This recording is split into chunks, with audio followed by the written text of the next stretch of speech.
My friend's girlfriend is plagued with mental demons, all of them telling her I'm trying to steal her man. Now I avoid them like the plague, but somehow I'm still living rent-free inside her head. Posted by you/particular anxious 208. Miles and I are in our early 20s. We have known each other since we were 2 because our parents are best friends. Now, I wouldn't say Miles is my best friend. He is a good friend, and we do hang out on occasion, but we see each other on all major holidays because of our parents. The problem started because of a dumb childhood memory. When we were 8, we had a wedding play in the school aftercare program. I played the bride, and Miles was the groom. It was a play with horrible songs and uncoordinated kids. Obviously, our parents took pictures and videos of that, and we each have one picture on our family picture walls. Miles is dating Lindy. They met 3 years ago and started dating last year. Lindy does not like me. So every time we coincide at a celebration, she makes a comment about me being the typical girl best friend. One time, she even said that I secretly wanted to sleep with Miles. I have no clue where she got that impression from. Miles and I have different friend groups and schedules, and besides the monthly catch-up over food, we don't really meet that much. Things got worse when Lindy saw the wedding play picture. The comments just increased.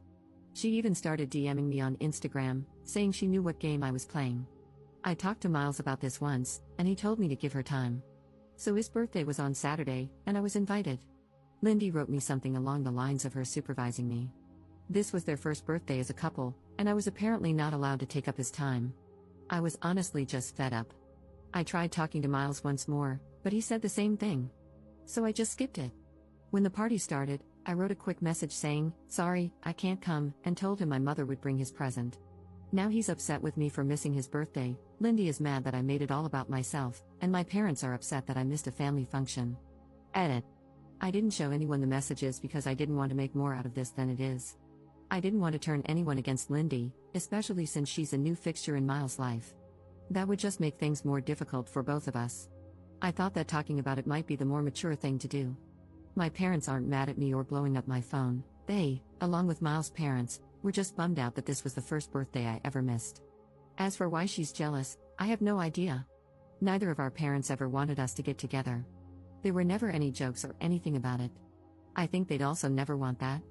The wedding play picture is in the living rooms because they loved it, and it was our first play. Update 11 days later. I'll update you on the first part and clarify some things later. After my post, I talked to Miles. At first, he was kind of mad and thought I had been blowing things out of proportion.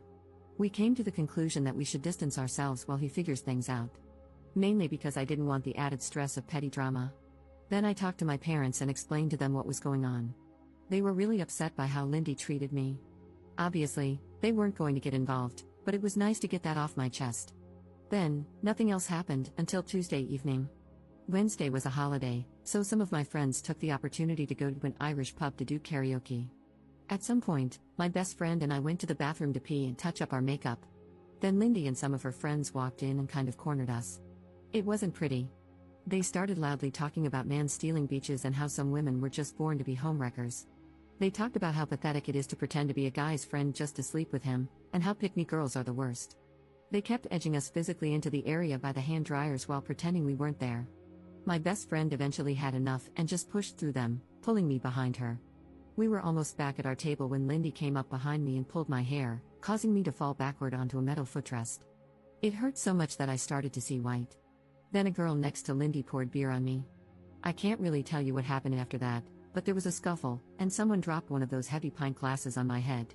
Lindy and her friends were taken away by the police, and I was taken to the hospital. My parents were furious, as were Miles' parents. They both came to the hospital. I was severely concussed, my nose was fractured, and the worst thing is that I have a hairline fracture in my back. I stayed in the hospital until yesterday morning. Miles tried calling me several times, but my parents told him not to visit me right now. I did get an official notice stating that there's now a legal case against Lindy and one other girl for assault and public disturbance in the bar. So now I'll have to deal with all that legally. I finally talked to Miles. Long story short, those of you saying Lindy isolating him was a sign of an abusive relationship were right. He told me all the things she said to him to make him feel awful.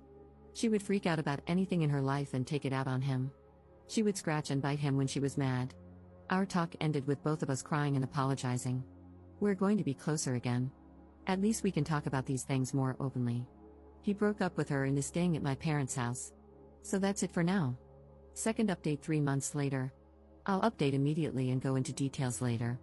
An official court date has been set for my case against Lindy. It took 2 months to get, and it's still some months away, but at least it's something. Our lawyer said that Lindy is probably not going to jail since she's a first-time offender. If she does go to jail, it would be for no more than 3 months.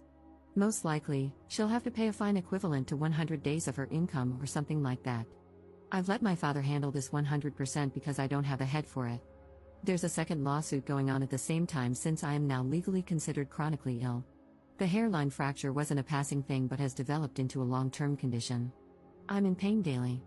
Not every day is terrible, but not a day passes where I'm not at least at a 2 on the pain scale. As a result, I haven't been able to work. Right now, my insurance pays 75% of my former income, and my workplace covers the rest, but I will probably get fired. So, my insurance filed a claim against Lindy to cover my lost wages. I'm currently not in contact with Miles. I try to be supportive, but being disabled by his jealous ex-girlfriend has made me bitter toward him. He was a victim, but now I can't live my life, and I partly blame him for that. I'm in therapy to work through all of this and have taken up some new hobbies. I've started writing more and looking into courses or online classes. Miles' parents have been very apologetic and have supported me a lot. His mother has been a saint. She's volunteered to drive me everywhere, and we've actually become friends. We even went to see Deadpool and Wolverine together. She's a stay-at-home wife, so we have a lot of time. One of Lindy's friends reached out through my lawyer, offering to testify against her. She also sent a letter apologizing. To make a long story short, Lindy had told them that I was bullying her and that Miles had already cheated on her with me once before. So that's where things stand right now. Take care and watch your back. Third update 2 months later. Hey everyone. So, here we are again, and yeah, things have moved along, but honestly, I'm just tired. The first court date? It came and went. It was my insurance company versus Lindy, and surprise surprise, she lost. She's on the hook for most of my lost wages, which is nice, I guess. I didn't have to be there the whole time, which I was grateful for because I've had enough of this mess. As for the criminal case, well, we don't even know if we'll end up going to court for that one. My lawyer is handling it, and I've handed the reins over to my dad because, honestly, I've had it. I'm no legal expert, and after that insurance loss, Lindy's in a bad spot. Her legal team is apparently scrambling to do some serious damage control, but at this point, that's not my problem. More of Lindy's friends have crawled out of their hidey holes to give testimony. Turns out this wasn't her first rodeo. Another girl came forward with evidence of Lindy pulling similar stunts back in high school. This poor girl was just sitting next to Lindy's then boyfriend, being a normal human, and Lindy went off the rails, starting rumors and even spreading literal breadcrumbs on her table to trigger her celiac disease. Yeah, she's that kind of psycho. No one could prove it at the time, but now, with all these friends popping up, it's all coming to light. And believe me, these girls didn't have some moral epiphany, they're just terrified of getting fired or having anything negative pop up in their records. The receipts are coming out, and it's getting uglier by the day. Now, let's talk about Miles, because that's a whole other dumpster fire. I'm still not speaking to him.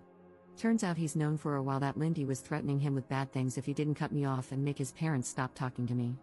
And this idiot laughed it off, thinking she meant breaking up with him or something. But no, she was dead serious. She even started stalking me and one of his cousins. She made a fake profile and was sending cryptic messages to his cousin. What did Miles do? He talked her down. Yeah, that's it. She kept giving him ultimatums, and he just rolled with it. So, yeah, I'm even angrier at him now. He knew she was unhinged and didn't do a damn thing about it. He let her spiral while I got dragged through the mud. His dad finally got involved and dragged him to the police, where they filed reports about all the crap Lindy pulled. They have evidence now from the stuff with his cousin and even photos from when Lindy got physical with him. So, at least something's happening on that front, but it's too little, too late if you ask me. As for Lindy, well, she's gone radio silent. Except for TikTok, of course. My friends keep sending me her cringy videos, and it's honestly kind of disturbing. She's acting like nothing's happening, like her whole life isn't unraveling. She's got a new boyfriend now, and they're making those awful lip-sync videos together. I think she's living at his place, but who knows? Maybe her parents cut her off. Wouldn't be surprised. Oh, and the guy? Yeah, one of my friends looked him up. Let's just say he fits right into her pattern. As my grandma would say, there's a lid for every pot. On the health front, still nothing good to report.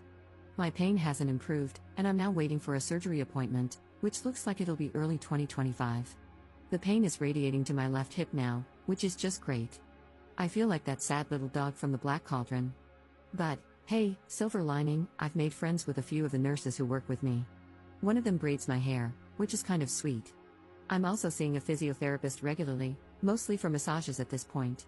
It helps, but some days I feel like I'm just patching myself together with duct tape. The therapist suggested I start doing pool exercises, so now I'm in an aqua aerobics class for seniors.